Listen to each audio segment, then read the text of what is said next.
Hello. I'm just making a quick video because we got some news today about Ivya Volga, one of the new Soulblight models coming out with the third book. I'm just going to go over the Warhammer community article about her. So, Ivya Volga is a consummate monster hunter who brings the cruelest creatures of Gur to heal. This is not promising to me. Monster hunting things are usually awfully specific, but we'll see how we're going. The clammy hand of death has the mortal realms by the throat. With two new macabre battletomes on the horizon, the rigid, mirthless legions of the Osiarch Bone Reapers and the fatally charming Soulblight Gravelords are on the march, each bringing a new hero, like the Virkos monster hunter Ivya Volga, known to her family as the Outcast. I'm always going to see this is Ivana. Fucking politics has ruined my mind. Immortality leaves you a lot of free time. Since receiving the Blood Kiss, Ivya Volga has spent centuries hunting the fiercest predators of the mortal realms. This is interesting. The Blood Kiss mention here kind of got left behind. We used to have an ability about the Blood Kiss where I think the Coven Throne could actually turn people into vampires or something, and that sort of faded away, and we don't have it anymore. And it was a big theme back in Vampire Counts. You used to have lots of thematic rules about it. In the video game, Total War Warhammer, Blood Kisses are like a resource that you spend to upgrade your bloodlines. Very thematic. So interesting to have mentioned. It's probably just lore stuff. I don't even know that they'll bring it up, but I do think one of the areas Soulblight could be improved is by making the vampirism more thematic. So I'm hoping that the Blood Kiss comes back and has some sort of impact in the rules somewhere, but we'll see. A prescient pastime to have homed ahead of the era of the Beast, which I feel like, aren't we on the closing end of? Aren't we getting out of Gur pretty soon? Maybe not. In the course of her hunts, her loyal bats, the closest thing this lone wanderer has to friends, have drunk the blood of many arcane creatures, granting them the uncanny ability to perceive ley lines of geomantic power. These bats received a lot of criticism. I know the other Vampire Lord model that has bats in her hair, I know Vince Venturella didn't like it, and a lot of people are they cannot stand the extra little bats. I don't mind them. I think that it's sort of a neat aesthetic for the whole army to have little extra bats here and there. I get why people don't like them, but unfortunately with this chick, they're part of the lore, and we'll see part of the rules later on as well. So if you don't like them and you trim them all off, it might make a bit less sense. You have to incorporate bats somewhere on the model, maybe. After calling out Radukar's colossal failure in Ulfenkhan during a rare visit to her clan's conclave, Ivya offered a solution. She would use her bats to spy out nexuses of power upon which the dynasty could lay the foundations of a new, even greater city of death. Now the armies of the Virkos jockey to establish their new capital, with Ivya marching at their head. So she's like the new leader, apparently, taken over from Radukar or Belladama. She's the head honcho, apparently. She's the bastion of the Virkos dynasty. I really doubt that she will look like Bastion or any of the Stormcast heroes, like Indrasta, the really powerful leaders of that faction. I think she'll look a lot more like Annika or Kritza from the current Soulblight book. But you never know. She might have some really, really powerful rules, and we'll see some of the rules in a second. Interesting about how old she looks. I get Belladama as the grandma vampire. That's unusual for vampires, because vampires are sort of ageless beings. There's no need for them to look like grandmas, but she sort of looks like a grandma here as well. Maybe it's just the sort of cowl and the fur thing that's giving me that impression, because otherwise it's a fairly youthful pose, and it's just something about this model that looks sort of old, and not just old in the sense that it's a vampire, but old in looks like an old person to me, and that's a bit unusual, but I do like it. I like the I like the axe in particular. I'm not sure about the like wolf legs. That's probably just a personal aesthetic. I like the motion here in the cloak. I've got Balladama, and painting up her cloak was really nice. You get a really good effect on this sort of material, and I think it flows really well with the foxtail or whatever it is coming off the hat. That full motion that you're getting with the big bats as well. I think it's a really dynamic pose and a really excellent looking model, even if it does for some reason seems like an old person to me. Despite this lofty mission, setting up a new empire, Ivya cares little for political affairs, or basic tact for that matter. Her interest lies solely in slaughtering whatever behemoths nest atop the nexus points claimed by her bloodline, though she won't hesitate to carve up any unfortunate Dawnbringer outposts that happen to get there first. They're going to keep teasing the Dawnbringer stuff until the cows come home. Her exploits have earned Ivya the title of Behemoth's Bane, so it's fitting that she can dominate the most abominable creatures in the mortal realms. While fighting monsters, Ivya reduces the attack's characteristic of their melee weapons to 1 and even outdoes them in objective-grabbing prowess. Behemoth Bane. Ivya has spent centuries roaming the haunted forests of Shaish and beyond, and she has triumphed over some of the most heinous beasts imaginable.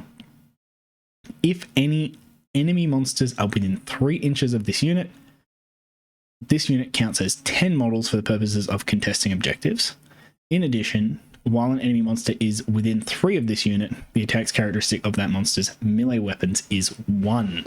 So not reduced by 1, is 1.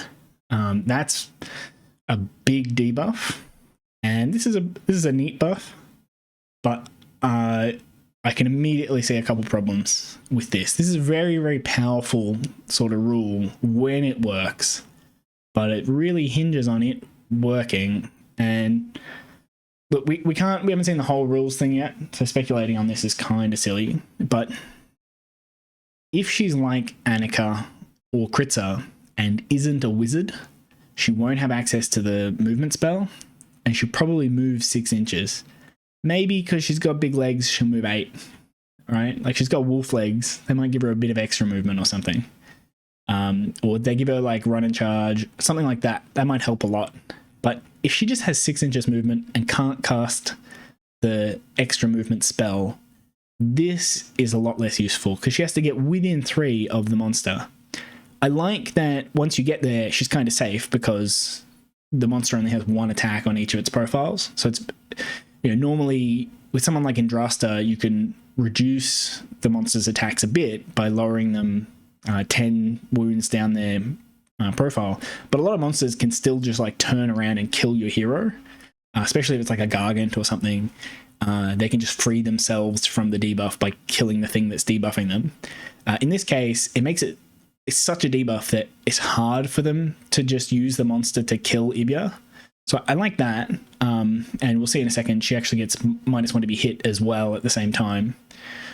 So it's a good buff if you get there, but she's going to be moving 6, and the monster that she wants to get in range of is going to move like 14. Usually it's going to be like a dragon or something. It might be a little slower, like a 12 if it's a monster on foot, but generally it's going to move much quicker. And that means they can avoid her. But that doesn't make this useless. That means that like she can act as area denial. But then you're in this double problem. Either she's really cheap and you just chuck her in your army. But if she's really cheap, she'll be really easy to kill. And if she's easy to kill, they'll just shoot her to death or use spells or something and just kill her. And it won't be a big issue for them. Or like, for example, if you're playing ogres, this kind of rule would be really nasty against ogres. But ogres will just charge her and kill her with the charge mortals, right? There'll be lots and lots of ways for armies of monsters to pick out a hero and kill them. And she won't have much to do about it. Or even just avoid them. Like, they can still charge in and just stay 3 inches away from her and it'd sort of be fine for them. So easy to avoid. And again, if she's cheap, then she'll be easy to kill. If she's expensive, like if she's got a 4 ward or something and 8 wounds, then she'll have to cost a lot of points to get that sort of durability. And if she's expensive, then you're buying a model that has a really powerful effect against monsters, but does nothing if they don't have monsters. So you're paying a lot of points for something that might do nothing. So I think either way you slice this, it's going to be hard to include Ivya in your list and feel really good about it, unless she does a bunch of other stuff that we're not seeing. It might be possible that, like, she's a wizard also, and, you know, in Virkos she might get a really good casting bonus, and maybe in Virkos she gets another bonus, like nearby units get +1 to wound. That's what the current bonus is. So it could be that she's still worth taking. I think she might be like Annika or Kritza in that she might just be really cheap, and you can just include her and not feel too bad about it. She'll have those extra bonuses, so you'll just want her just because she's a good vampire lord. And then you won't just feel bad if your opponent has no monsters. I think one thing that would change this rule that would make it feel really, really nice to me is if she counted as 10 if your opponent had no monsters. Because one thing that happens here is you count as 10, but then if she actually manages to kill the monster that she's fighting, which is unlikely because she's just going to have this axe, which will be like 4 attacks, 3s and 3s, -1, 2 damage, maybe 5 attacks. If she actually manages to kill the monster, then she counts as 2 instead of 10. So you kind of want to leave the monster alive, which is a bit of a feel bad. If this rule just said that she counted as 10 so long as they don't have a monster, then if your opponent shows up with a list that has no monsters, she feels good because she's a hero that just counts as 10 on objectives. That's really powerful. But if they do have a monster, then she's got this other debuff that's really, really good as well. So I think they could have reworked this a little bit better so that it's not just like, not only useful against monsters, because I think this will limit her use a bit. There was another situation I can see this being useful.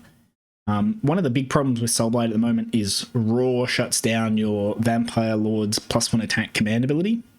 And some units, like zombies only have 1 attack, so you need +1 attack for zombies to be good.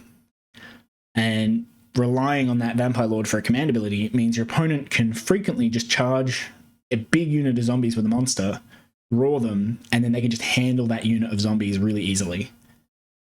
This check might be a good inclusion to have near that unit of zombies so that you can sort of scare off the raw. Say if you're doing a save stacking build, which might be viable, it depends what they do with the book. The only issue with that is then you sort of need the Vampire Lord to issue the +1 attack command and Ivya as well, and you just sort of, now you have like too many foot heroes. You need a Necromancer for Van Hell's Dance, the normal Vampire Lord for +1 attack, Ivya to like protect them, maybe Gorslav to bring them back, and it's just like too many different dudes for this one unit, and you won't get value out of all of them. It sort of adds up and detracts in the long run. So I think this looks really good. This looks really powerful. Like reducing your enemy Archaon or Mega Gargant's attacks to 1 sounds really powerful. But that's going to happen once in a blue moon, and she's just going to get stomped and have things thrown at her and spells cast at her until she dies in those situations. And it's going to be a real feel bad when they just don't have monsters. So I don't expect, based on this rule, I don't expect her to show up in many lists. Which is, I think that's a shame. I think they got to learn from this. This kind of thing needs to work all the time. It needs to have some sort of compensation when you've taken it and the opponent just doesn't have monsters. I don't know. Maybe they designed this way back when like they were expecting monsters to be everywhere, and it was the Gur, the first season of Gur, but not here. All right, moving on. No matter where Ivya's hunts take her, she's always attended by her shrieking swarm.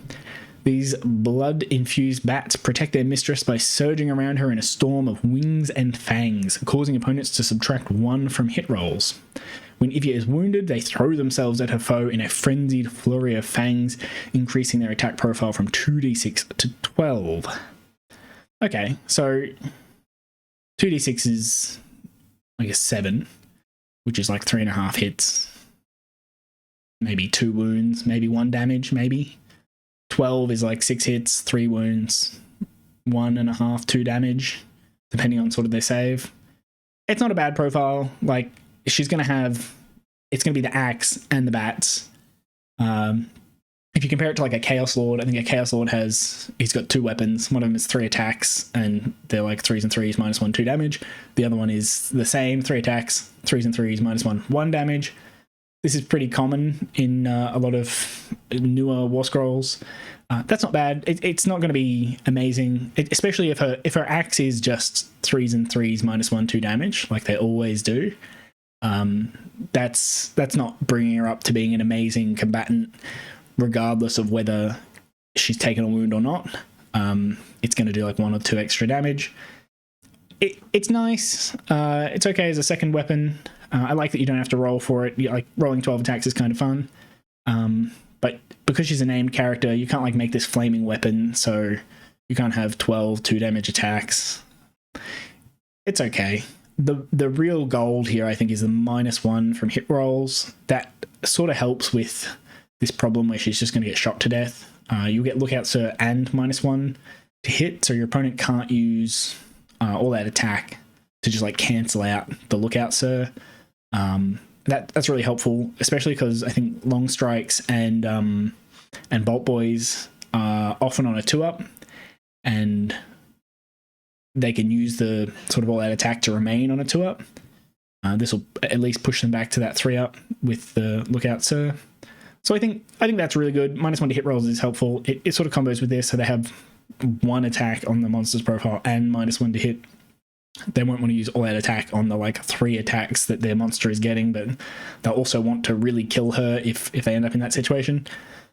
So like, I think that could work. I think the -1 to hit stuff is nice.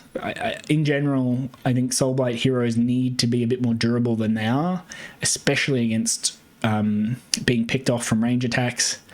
I'm hoping that in general they make the heroes of Soulblight more impactful, and so like a bit more survivability would be really helpful if that's the case.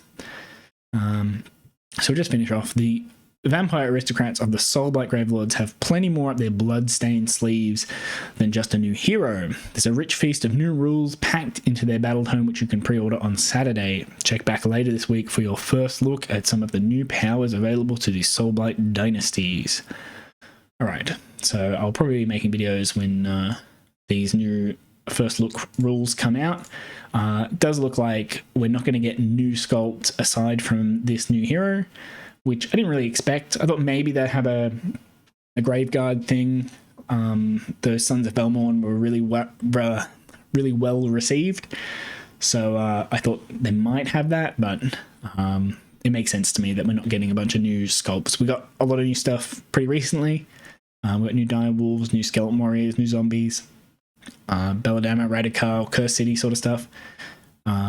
We just need the White King to be good, and I think we'll be happy. So yeah, that's Ivya, not Ivana, Ivya Volga, and yeah, I don't expect her to show up. I don't think this rule will be enough. I think because of you'll end up finding armies that don't have monsters, or when you do, she'll end up not being that useful. But there could be a specific set of circumstances that make it really good, and I think that set of circumstances is where you're particularly worried about raw impacting how your army works. Like if you really need a command ability to land to make your Death Star formation function, then I think having a tool like Ivya in your list, that could be pretty helpful there. Because, you know, if your Death Star works because they just don't have a way, like they don't have a monster to do the raw, then you're probably doing well in that anyway, and you just need that protection to shore up the weakness. In that case, I can see her being valuable. But outside of that, I'm not too excited about this War Scroll. We'll see. She might have other stuff, but I doubt it. I reckon she'll have, 6 wounds, 3-up save, 4 attacks, 3s and 3s, -1, 2 damage. Probably not a wizard. Be like 130, 150 points somewhere, and just have these rules, and that's about it. But I don't know, she's meant to be the leader of the faction. I still don't think they'll save her. I think she's just going to be that, unfortunately. Last time when they teased the Soulblight rules, they started out with the Legion of Night artifact that's like once per game, pick a thing within 6 and roll the dice, and it does like D3 mortal wounds to it. Nothing if you roll a 1 and D6 if you roll a 6. It's like one of the worst artifacts they could have picked. So you never know. They're probably just showing rules for her because she's new, not because she's good. Anyway, I'll see you in the next video, because that's probably enough for that one.